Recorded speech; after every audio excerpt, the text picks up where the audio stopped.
Support for Radio Friends comes from OsteoStrong. Improvements in bone density, strength, and power can be achieved by weekly 5-minute no-sweat sessions on their 4-spectrum machines.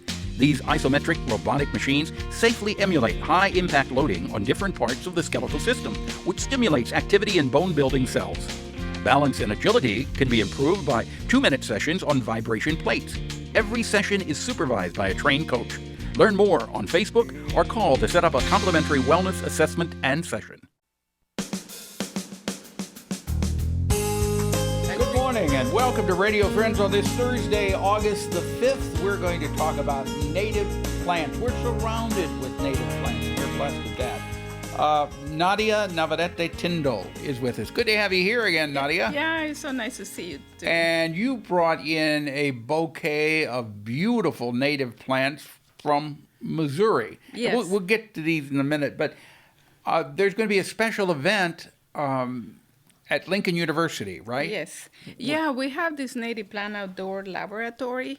That is a series of gardens that we have established since 2012 at Lincoln.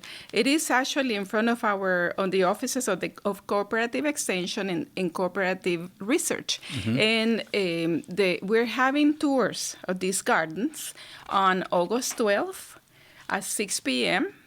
and August 13th in the morning at 10. Okay, so August 12th, is that a Friday? It's a Thursday. A Thursday. Yes. And then the next day, August 13th, a Friday at 10 o'clock in the morning. Yeah. Now, what do people need to sign up ahead of time, or can they just come? Yes, we're doing this in collaboration with Grow Native, an organization that many in the audience probably know, but if you check the website, grownative.org, you can look for events, and then people can register. Okay. In that website. And we have a limitation of maybe 20 people to 25 because we don't want a big crowd. And we want to talk to everyone. So I would suggest to register as soon as possible. Okay. Now, what will they see when they come? They're all native plants, mm-hmm. pretty much like what we've got here on the table. Yeah. And you brought along what I call these black-eyed Susans. Yeah, it is a kind of black-eyed Susan. It's actually called either sweet coneflower or sweet black-eyed Susan. But it is a member of the coneflower family. It's a member of the sunflower. All these plants that look like sunflowers, they are all related to the sunflower. So this one, what you have, it's got the beautiful yellow petals, mm-hmm. and then the brown, dark brown or black button in the middle. Yes. And this is part of the sunflower family. Yeah, and you can see we have a common purple coneflower that many people have in their yards that is so good for pollinators. All of these plants are good for any pollinator. So we have purple coneflower with the pink petals, and then we have liatris or prairie blazing star.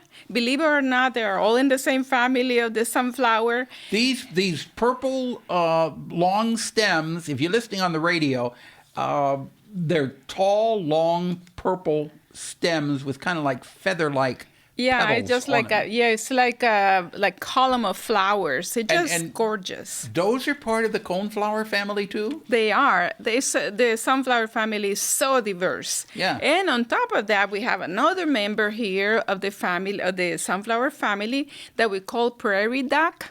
And as the name suggests, it's a plant that does really well in prairies. It's naturally growing in prairies. And actually, Paul, you should add it to your prairie because this will be very pretty. And we have another member that is hard to see in the middle, but we have some bergamot and even grasses. So in this laboratory, we don't only have flowers. We have grasses, we have trees, we have shrubs. And they're all important. They're all important for the Yes. environment. They all grow together and they work with each other, correct? Yes, and the one thing is that they're really important. Every single plant has a purpose. Like, for example, we have two nice persimmon trees in the front of our office. They're gorgeous, and they also produce the fruits in the fall. They're good for people and for animals. And we have some raccoons that come to eat some of those persimmon, juicy persimmons. So people can come in August. They won't be ripened yet, but they will see how the trees look like. And then we have others like They're beautiful the spice trees. bush. To me, the persimmon tree looks somewhat delicate. It's not a hardy looking tree. It's a delicate looking tree. Yeah, and there are some that they can grow really tall. There are some at the University of Missouri that you wouldn't believe it how tall they are, but they are slow growers. And you say the raccoons like the persimmons? The raccoons, the possums, maybe some skunk that stop by. So the raccoons are climbing the persimmon trees and picking the... No, what happens is that the fruits usually fall when they're ripened. Yeah. And so even you actually have to wait to collect the persimmons when they are falling from the tree. But I just want to go back to the field day, the tour that we have.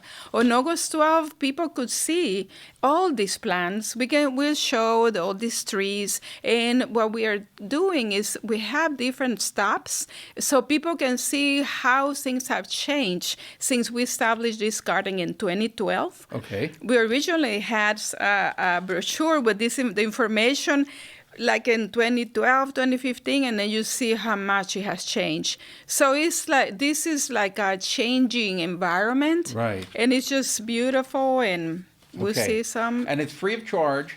It is free of charge, but we're doing it with Grow Native and in collaboration with Lincoln. Now, are all of these plants that you brought here today, and that are native plants, they're pretty drought resistant, aren't they? Yeah, all these plants that you're seeing, they are. Especially this prairie dock that I just mentioned, this one with the tall stems. Their roots go down deep. They're very deep, so they don't suffer during these terrible hot temperatures. Okay. So that's what we want to show people, that they can learn what they can adapt depending on their site type. We do have plants in the shade. We have an area with woodland, wildflowers, and trees. So people can learn how they're going to look like in 10 years after planting. I think it's fascinating, Nadia, and I just love plants. I love having you here to talk about them. But again, if you want more information, you can go to the Lincoln University website, and the dates for the laboratory, the outdoor laboratory. Yes, August 12th from 6 to 7:30 p.m.